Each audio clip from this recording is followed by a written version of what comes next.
Hello and welcome to Arthropod Ambassador's Bug Room. I'm going to give a quick tour. We've got some parakeets that sit front and center. That's Atari, the pink one, and Busby. They are the chatter you hear in the background of a lot of videos. I also have some freshly misted banded flower mantises, Theopropus elegans. They're a little more aggressive than some of the species I raise, so they have to be singled out. We have the Lightbox that I do a lot of photography in, some of my new books. I'm really excited. I have a few of I've been wanting For the Love of Cockroaches for a really long time, so I'm really excited to have the rest of this collection. I had the Praying Mantis and the Amblypyge book for a while, but now I have isopods and cockroaches and the rest of the thing. Great insect cookbook. It's actually written by an entomologist and a chef, or a couple, so it has really good information about the cultural information about bug eating. And we also have one of the enclosures that hatches ghosts, all of the cockroach shelf, as well as isopods.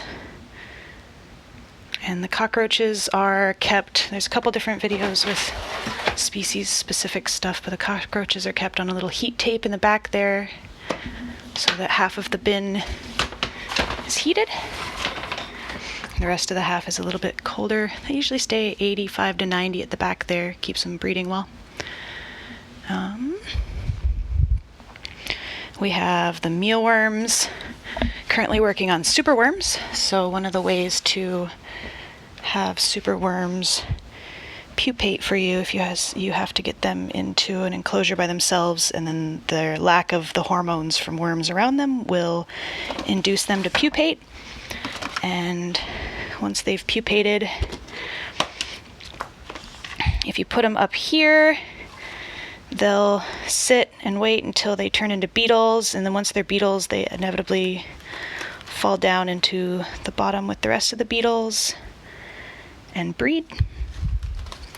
But one of the issues with mealworms and superworms is worms are attracted to the pupa for moisture if there's not enough food, so they'll cannibalize at that stage. We also have Princess Snow's enclosure. Hello. I see a little tail there. She might come out in a bit if I open this and bother her. Princess Snow. I'm not a fan. I tried. Some people suggested that cohabbing if they're younger females work well, and I got a large enclosure and tried cohabbing, and she was a bully to her hopefully cohabbed sister. So now she has this whole thing to herself, and her sisters are in the enclosures nearby. So this was who I was trying to cohab with. This is Esmeralda. And Ezzy's sister just had eggs. She's been sitting back in that back corner. And then the fire dragon, Ember, little flame, is down in the bottom there. He's not out this time. We also have two younger Hognose. I had these in larger enclosures and they were being picky eaters.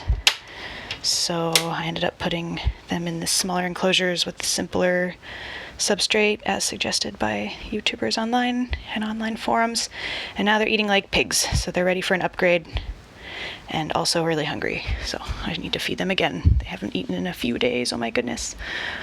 We also have one of the isopod enclosures. This is one of the fancier isopod spots, so Hoffman's Eggy and Peachy Nosies are in here, as well as some extra quail eggs for decoration because I raise quail. We have Chinese medicinal roaches, a species I'm really excited to work with. There's actually studies that they have anti-inflammatory and anti-tumor effects. Western medicine started studying it instead of scoffing at it and found that there's actually some interesting things about them. There's also a firefly mimic, and I noticed yesterday there were some nymphs out, so they finally had babies.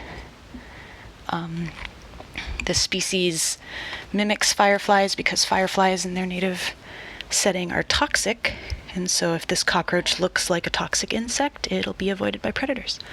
So interesting little example of biology through that. We also have two. This is one of the Amblypyge. I had her out a little bit ago for a wellness check, and she looked great, and I probably won't see her for a while now. But I put food at that ledge and it disappears by morning, so she's been eating well. Also the bear tank, I'm not sure what to do with yet. I'm thinking dart frog enclosure now that we're having extra dart frogs. I was hoping to do a communal amblypyge enclosure, but it's leaning towards dart frogs at this point. Also have the Good Bug sent me a lot of artwork. It's a really good isopod source on Facebook, and I think she's also, she might have an Instagram. The rest of the fridge, I volunteer for the Cascade Raptor Center. There's my card below that. One of the local tree trimmers. Roach Ranch has great stuff. Roaching Around is a good source. Some of my original artwork for my logo.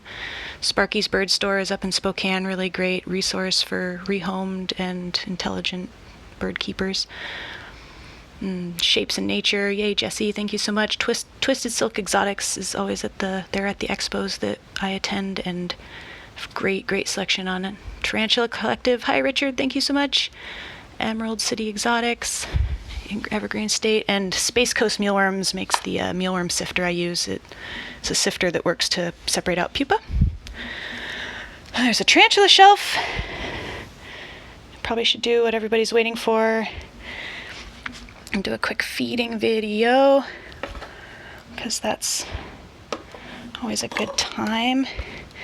And I'm sure that this little monster, so this is my male Chromatopelma cyanopubescens. Oop, he's maybe scared. Hey buddy, wanna try a nibble? Got red runner, if you don't catch it, it's out. What? Whoa, you didn't find it. Gonna have to find it later. Oh, I see it. You're doomed, little dude. Okay, I thought that would work. Oh.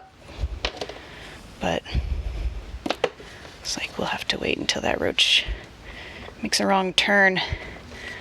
So yeah, that's my male GVB. I also have a male Neohalcyon.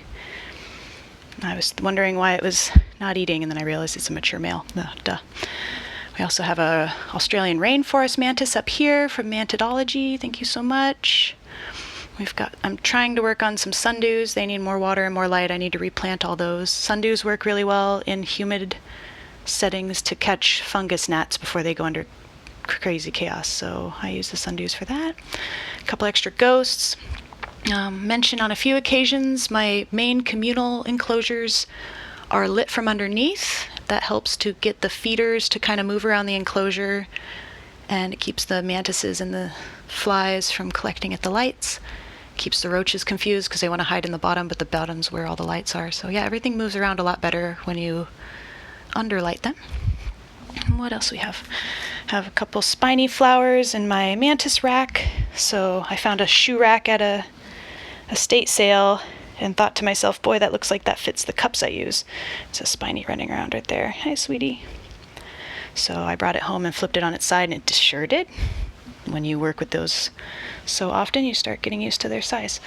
Let's get out everybody's favorite. There's also some cockroach art in the back there from my friend Jana. Thank you, Jana. There we go.